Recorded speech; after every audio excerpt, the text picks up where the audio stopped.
Well, good afternoon everybody, and welcome back to Robmotive.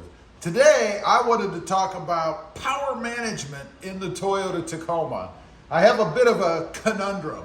You see, I'm gonna add some more lights and stuff, and currently I have the Trigger Plus or the Trigger 4 Plus, which is a wireless controller unit for accessories and stuff, electrical accessories. When I say wireless, I mean it has a little remote control that you can flick the switches on and it turns things on, which I love, by the way. Nothing wrong with it, always had good success with it, but I've outgrown it.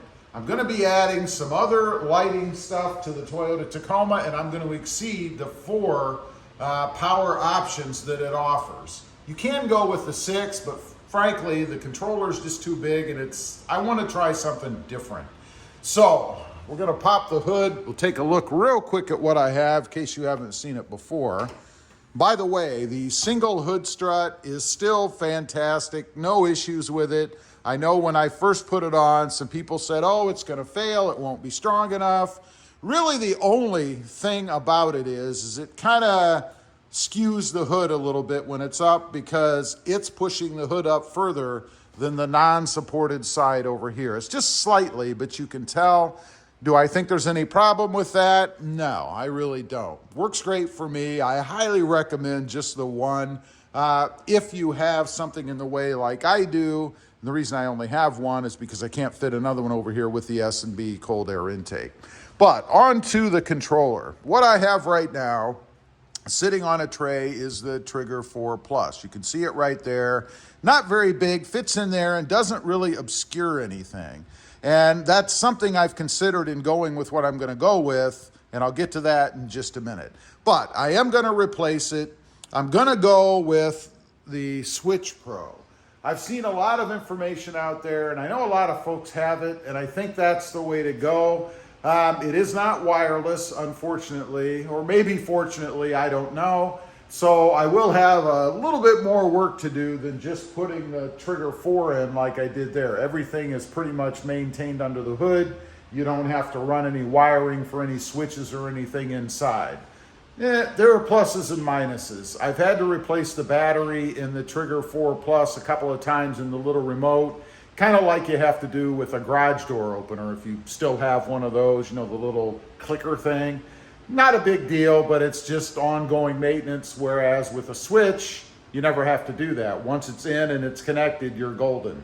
So, gonna go with the Switch Pro, and a couple of things about that. Of course, how to mount it in the truck, where to mount it.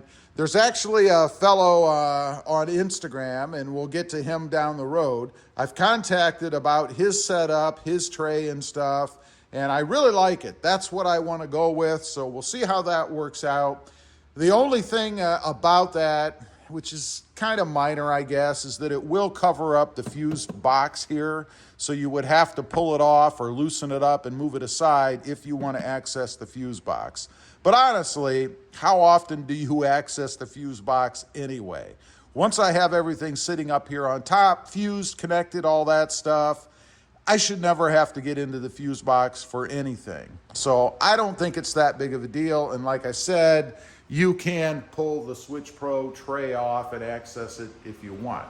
Now, that leads us to the switch itself. Of course, the Switch Pro comes with a little control head. And by the way, I'll be going with the, I believe it's the 8. Let's see, 2, 4, 6. I believe it's the 8. It might be 6. I'm not that familiar with it yet. Switch. In other words, you have 6 or 8, whatever it is, different things that you can operate, which should be more than I need. I know they do have a 12 version, but I'm never going to add 12 more accessories or 12 total accessories to the truck. So there is a unit that you can get. I think it's from Cali Raised. I'm not exactly sure, but it's going to replace this unit here. The switch will go in up at the top, and then it has extra holes or slots or whatever for other stuff down here. Now, you do see I have a couple that I've added in here. I've kind of used the blanks.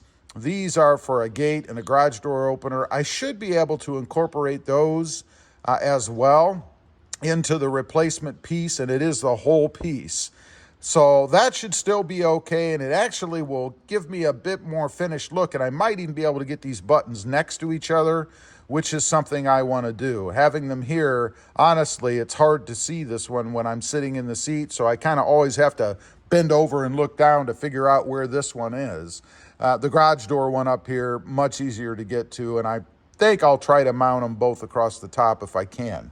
That's where the wiring and coming inside to the truck comes in. I will have to bring, obviously, the wiring from the Switch Pro in to the switch itself. And then there are, I think, 2 or 3 other wires that you hook up for various things.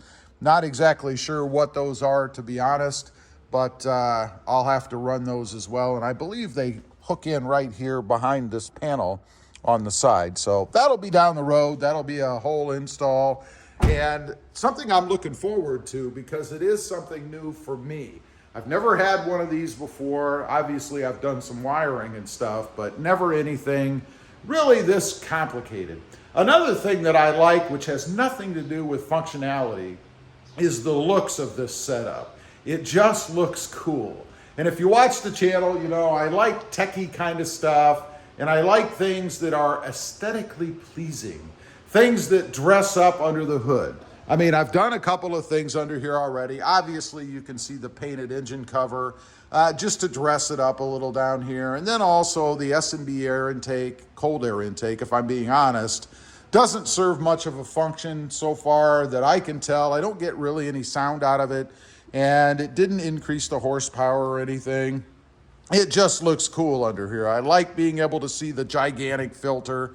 There is one benefit there, I guess. You get a big filter, so it can filter more air, and it should pump in a little bit more air here on the front and over on the side. But like I said, really haven't noticed anything otherwise. It should look pretty cool. Again, sitting here over the fuse panel, I don't have any issues with it, and it should do what I need it to do. The other thing I like about these kind of setups is they do have, or mine will have, a fuse block in them. So the fuses are all sitting right up on top where you can access easily.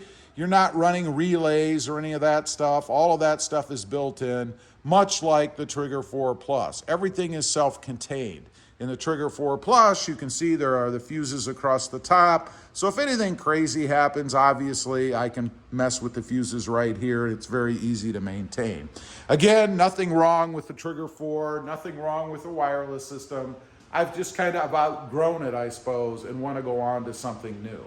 Anyway, leave a comment. If you've got the Switch Pro and you've gone with the tray setup and all that good stuff, leave a comment. Let me know how it's working out for you. I'd be curious to know. Also, real quick, I do have 2 additional channels. Robmotive Project Cars, all about currently the Mercedes-Benz, doing lots of mods and stuff to that thing. And Robmotive JT, all about the Jeep Gladiator. Check them out, and if you're interested, why not subscribe? And while you're at it, click the subscribe button here too. Thanks for watching. Stay safe out there. Bye.